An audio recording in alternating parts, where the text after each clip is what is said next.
She's 80,000 for the day.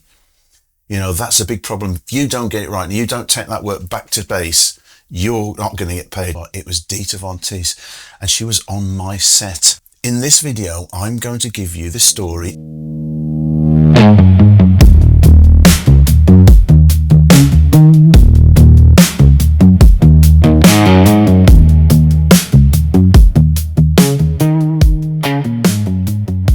Sand in my shoes. If I said to you, tomorrow, you're shooting Dita Von Teese, the famous burlesque model who was married to Marilyn Manson, how would you feel? I just thought it was a great way to introduce you to some of the things I think, like shooting Dita Von Teese. Came out of nowhere. I didn't know what I was going to do, but Dita Von Teese was going to be on my set, but also I was going to be in Ibiza with a horse 40 feet above the sea. So my portfolio got me booked. And guess what? It was Dita Von Teese, and she was on my set. How the application of my NVOS system got me through. My fear that everything I'd built was about to be exposed to her, not being good enough for a celebrity. Nobody actually tells you the truth about that moment. You create your portfolio. You create the portfolio to attract this work. When it comes in, it kind of dumbfounds you. You get scared, you get nervous. That it was not good enough for the celebrity. She'd worked with countless other photographers and top shooters over time, but was I good enough to do the job? And equally, was I able to stand up? Because guess what? Nobody actually tells you the truth about that moment, the moment where you've been planning for this, your portfolio's been building toward this, and you get booked. That's it. You know what? I wasn't prepared for it. And when she actually walked onto set, it dumbfounded me. There was a model called Millicent Binks, and she had a fine art, burlesque Hollywood 1940s, 1950s look, learning how the aesthetic, that particular quality of light on that particular kind of face actually functions using cinematic lighting, film lighting. And what I didn't know was that Millicent Binks had actually worked with Dita Von Teese. Dita had actually endorsed her and worked with her and talked to her, and she approved of her. One day it stopped being a thought. An email came in, the name was real, the job was confirmed, multiple days, full production, on location shoot and in Ibiza. But the thing that it didn't say until the bottom was, it was with Dita Von Teese, and I could not believe this for one moment. And what nobody tells you about landing your dream shoot, they assume that you suddenly feel ready, certain, confident. The truth is very, very different.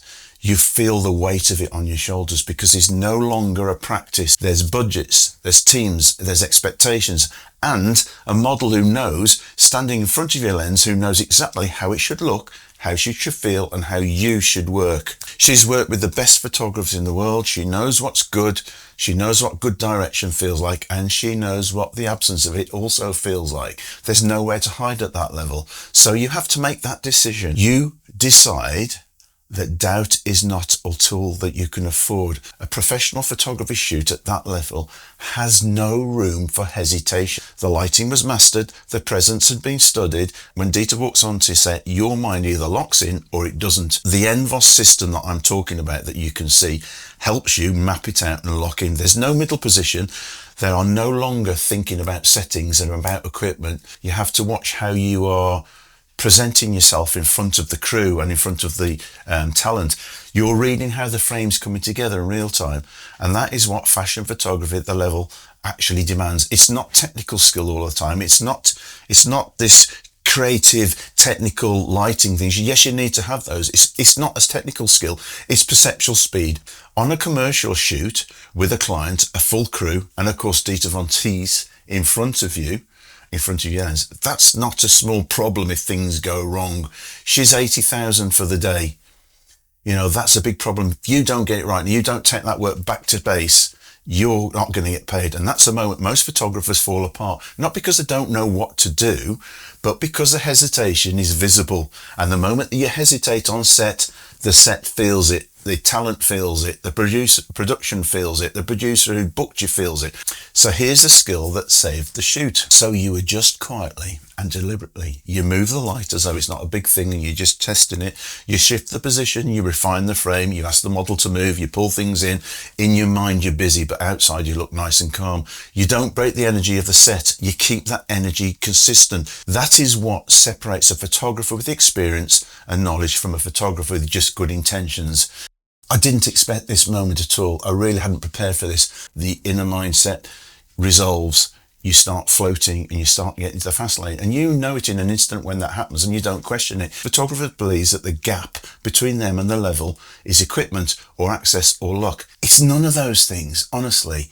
At the end of the shoot, we were packing down and the Jeep was ready for her to be taken away. A manager walked over before they left and said, "James, you managed Dita fabulously. You should make contact in the future. She was very happy with your direction, happy that the way you made her feel, and happy with how you made the crew feel around her, and also how you made her look." Very good. Card came out. I took the card.